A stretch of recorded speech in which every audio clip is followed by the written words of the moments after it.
Hey everybody, this is Perch. Here's a good viewer question, and it's a long one, but it's a good one.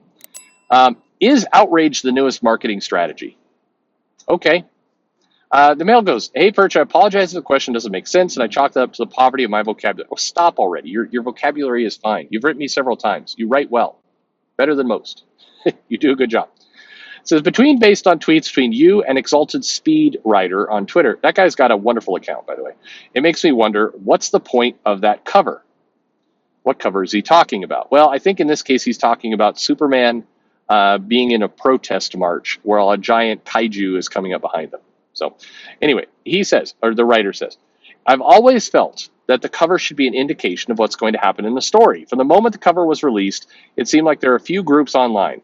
One which felt that once again, comic creators were pushing an agenda down people's throats. The second group felt like comics have always had the characters tackling important political social issues of the day, and having John Kent attend a climate protest is no different than Captain America punching Hitler. It's way different, but that's fine.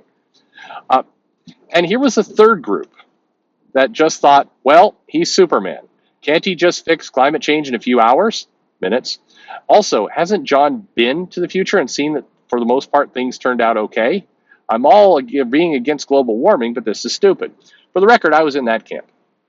I think you got to think these things through a little bit. And in this case, the thing you had to think through was, in a world where you've got time travel, in a world where you've got multi dimensions, one of the signs in the little protest march on that cover read like there is no planet B, but there is a planet B. There's a planet. Well, there's a planet Earth 2, Earth 3, Earth 4. I guess they're not letters, but I think somewhere in DC's crazy ass multiverse, they gave them letters at one point as well. And as we learned from the linear verse, everything counts. So, suck it. Sorry. The mail goes on. So now it turns out that not only does Superman not go to a climate change protest, but no one does. He's talking about inside the comic, there was no protest with Superman or otherwise. So what's the point of the cover then? Did someone at DC think, okay, we need to have something to get people talking? People have already forgotten that this Superman's by, so what can we do to get people talking about the comic? I know, have him attend a climate change strike on the front cover. I don't care if it's not in the book, it'll get people talking, and it will really piss off the right people. There always seems to be some weird fixation lately with creative types doing that. That's true. And for the record, I think it is a combo of those two things. I think it's a combo of saying, here's a theme that's somewhat indicative of current events and sort of fits the theme of the cover. I mean, Superman's trying to be more down to earth, do things in a different way than his dad. So, kind of a symbolic cover of him attending a climate change protest fits. I think there's that thinking that goes on. And for the record, I don't think that thinking's all bad. It's a little goofy, and we'll get into more in a moment, but that's not terrible thinking. But then I do think the other half of that is this is going to piss all the right people off. And I wish for the love of all that's holy, stop trying to piss anybody off. And I mean, period. Whoever you are, whatever group you're in, whoever you are, if your goal is to go out and drag people and piss them off, you are an idiot. Don't set off and do that. If you're producing something, I mean, it's dumb when you're doing it for free by posting intentionally provocative things on Twitter in order to get attention. That's stupid. But it's really fucking stupid when you're somebody who's trying to sell a product and you want people to pay for it. It's all dumb. We passed the Rubicon of stupid, but then some people go even further into really fucking stupid. And those are the people who are actually, their livelihood depends on selling product, and they're out, goofing around with pissing off the wrong people or the right people. If you say I like pissing off the right people, guess what? You're pissing off the wrong people. Anyone you're intentionally pissing off is a chump move, dumbass. But anyway, what would have been the harm of having a cover reflect a story where Superman fights a giant crab monster? You uncreative bastard. Sorry. Or if we're going to do covers that have little to no bearing on the content of the comic, why not have a cover where Superman's in a doctor's office with Superman being told some terrible news with a caption that reads, Superman has crabs. That's the 1970s approach, and God knows I love those covers, but they were manipulative, absolutely. Deceptive, yes. Indicative of nothing going on in the comic, yes to that too, but God damn it, they were funny. Sorry.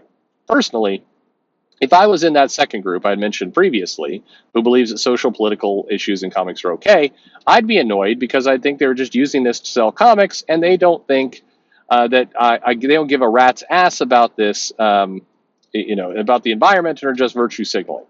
I always wonder, by the way, I think you're right. For the true believers in there, do you enjoy being suckered? Like when you see this stuff, I mean, a good example of this is the Green Lantern cover. It was issue number 1.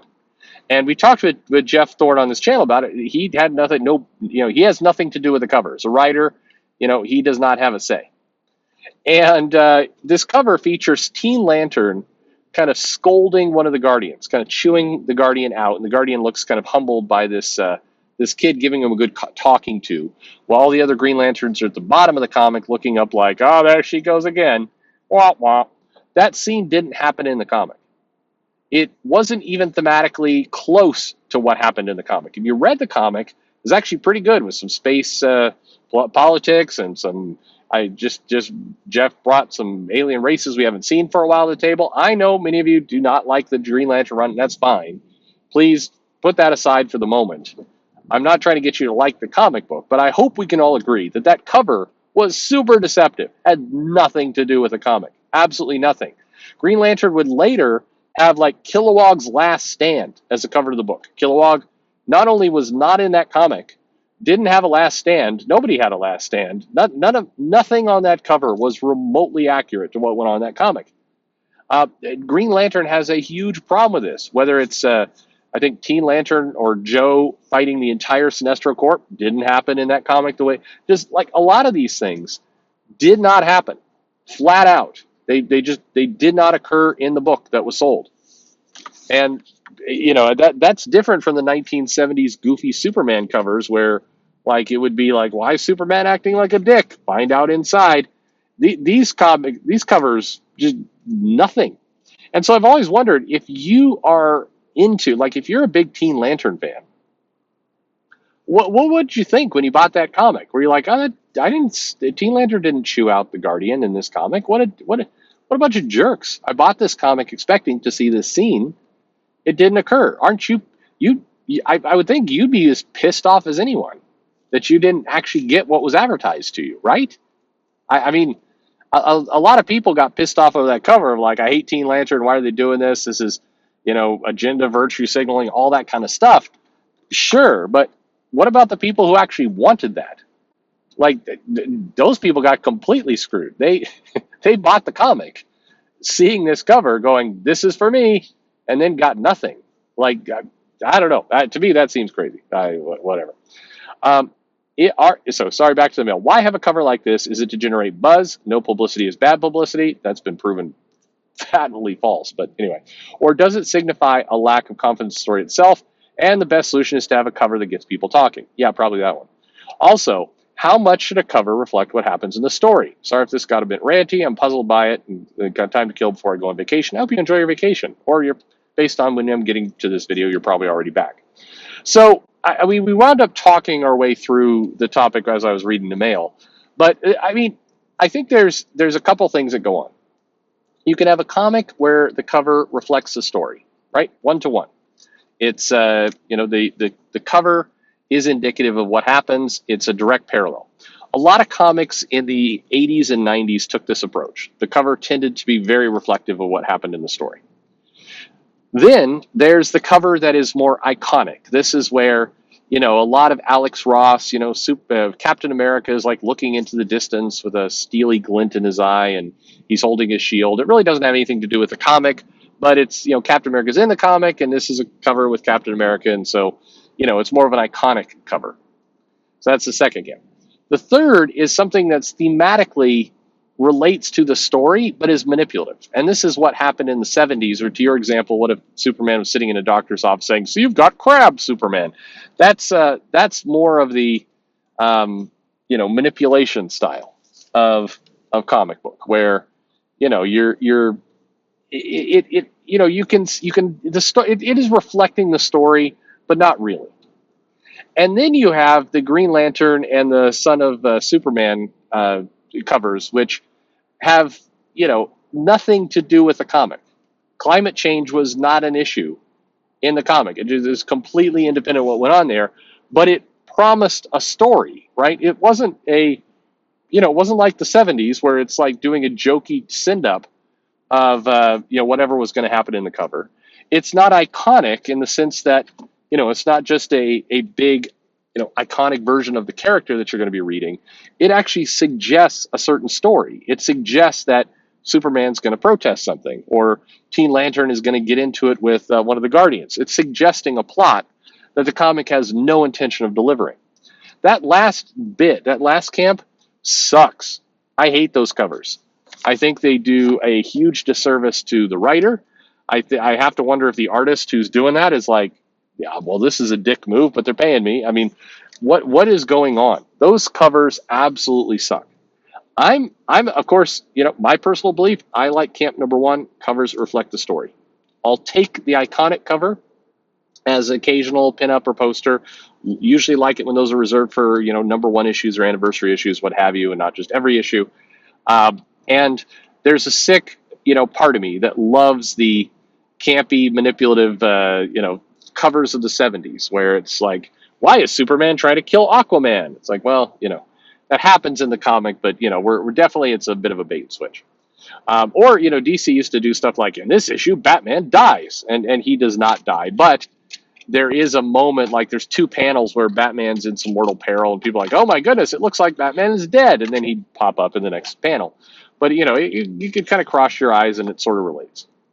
But what's happened more lately is this completely different, like, again, it's promising a story they are not going to give you.